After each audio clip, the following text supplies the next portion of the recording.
Right, I'm really enjoying the show so far. I've just seen two episodes, but it's been so good. I'm going to begin. I'll start with you and me. I mean, this show is so funny and it's kind of thrilling and it's quite scary and it works on a whole kind of myriad of levels. I'm interested to know kind of when you have a show that has this quite tricky task of balancing so many different themes and tonalities, what encourages you it's going to work? Is it the script? Is it through conversations with the likes of Andrew? Is it learning who else has kind of signed up?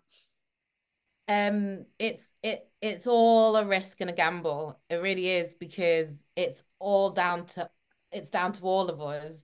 The rest of the cast, the director, the cinematographer, the editor, sound, costume, makeup. It's all everyone. And if I mean, it does feel like if one person, if one department lets it down, then the whole thing gets let down in a way. Do you know what I mean? It does feel like that.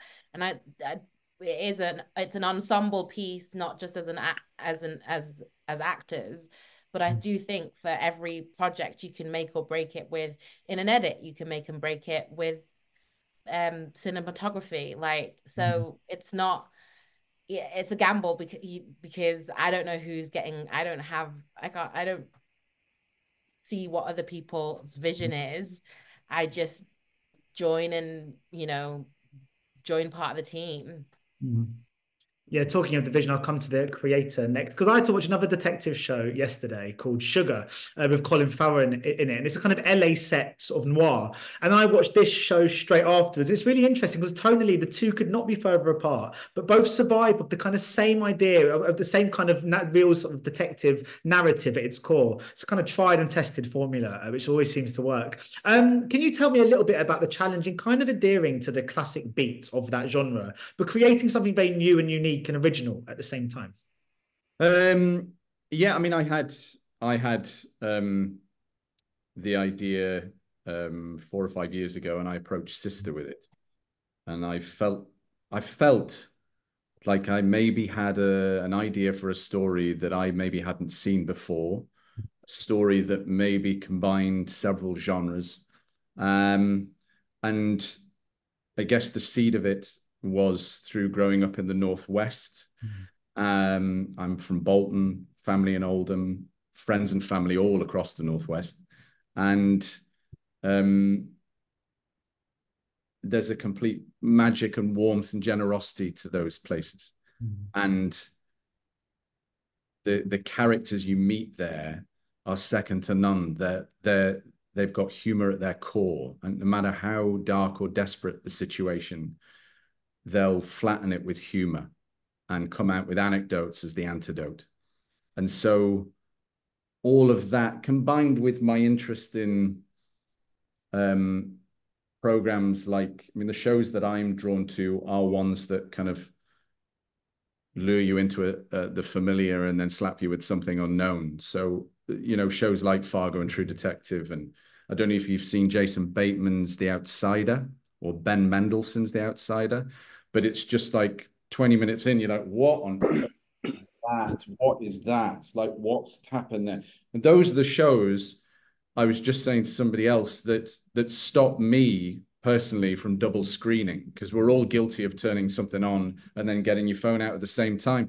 So it shows that dare to try something different or a little bit left of center that grip me and arrest me. So that's a long rambling answer. I don't even know if I've answered your question, but those are my influences and those are the seeds of the idea. And I'll come to you next, Joe, because I saw obviously a little fist pump when it comes to shooting in the Northwest. I mean, it's not obviously not quite LA before, but there's such a warmth and a kind of a sort of sense of community in that part of England. I mean, but it did all feel very cold. Was it quite cold to shoot? But obviously, as you were shooting up in Yorkshire, there must have been some really good tea at the very least. Yes, I'm from Lancashire, but anyway, I'm Oldham, but that's why I did a fist bump. But tea's always good up north. Yeah, they can't do tea in America though. I've been over there a few times. It's terrible. I'm so sorry. Do good tea, but yeah, it's weird because I've lived in London for 13 years. I'm originally from the north. Andrew's perfectly right with all of that. Like we survive. We've got this dark sort of oddness in the sense of humor. You just say it as it is. I, I've been back here for about a year now. Sort of, my mum's 90, so I've been participating, taking care for her as well, and just spending time with her, as much time as I possibly can. And I've had 3 jobs up here since then, and it's really exciting to work up in the north. I was offered this part after I'd been here for about 4 months, and it was just like a gift.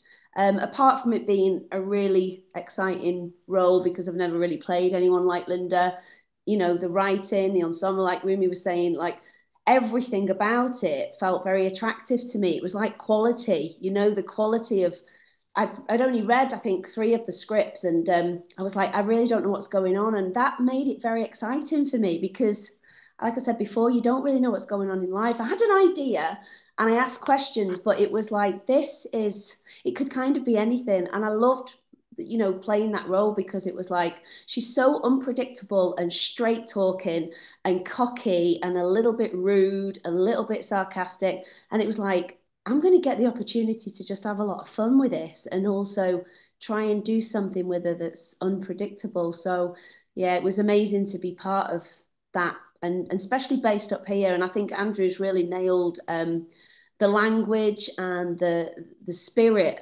of the communities. And I really love the spirit of the community of that place, that we've shot each other. I think it's great. And there's also a lot of, it seems quite as if no one ever gets out, but there's a lot of community and love there as well, which is quite interesting to me. So I don't know, it's a big paradox.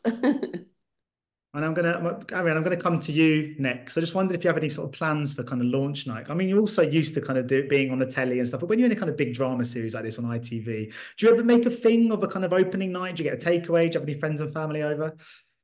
Oh, that's a really good question. I think, hand on heart, I'm really proud of this show. I'm really proud to be in it, and it is a show that I would watch, which is rare as an actor to be able to tell stories that, or be involved in projects that you as a consumer would align with.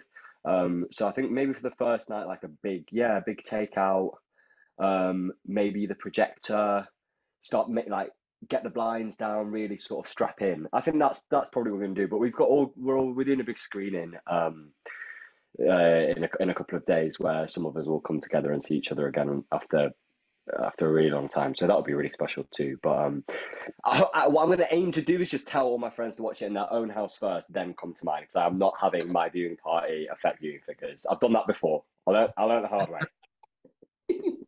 Just before I go, my very final question, because I've actually got to go and do an interview with Colin Farrell for the other thriller that I watched yesterday. I just don't worry about him. Don't worry about him. This is far more interesting. This is so much more important. Unreal. Tell Colin. Episode 1, obviously, there's lots of talk about karaoke at Raya's birthday. I just wanted to ask, what sort of your go-to karaoke songs? And I'll start with you, Wunmi. Mine is Sitting on the Dock of the Bay. Woo! With a good key. How about you, Joe? Oh, mine is Call Me by Blondie. Very noisy and shouty. Can't sing, bit tone deaf, but anyway, have a go. Arian? Mine is A Whole New World, both Jasmine and Aladdin. Thank you. Dudes. That's brilliant. Mine, I've not run this one out yet. It's been contained to the kitchen, but mine, I would say now, would have to be Dos Oreguitas. Do you know from the kids film? I'm forever singing it with my daughter. I love that song. That's what I'd go for her. Thursday night, it's coming out, Andy. Thursday night debut. It's the debut. Wow. Thank you so much, everyone, for speaking to me today. It's been a real pleasure, and best of luck with the release of the show. Thank you. Thanks, Stefan. Thank you. Bye. Thank you, Ladies and gentlemen, you're watching HeyUGuys! Hey, you guys! Hey, you guys! Hey, that's what they all say. HeyUGuys! Hey, you guys!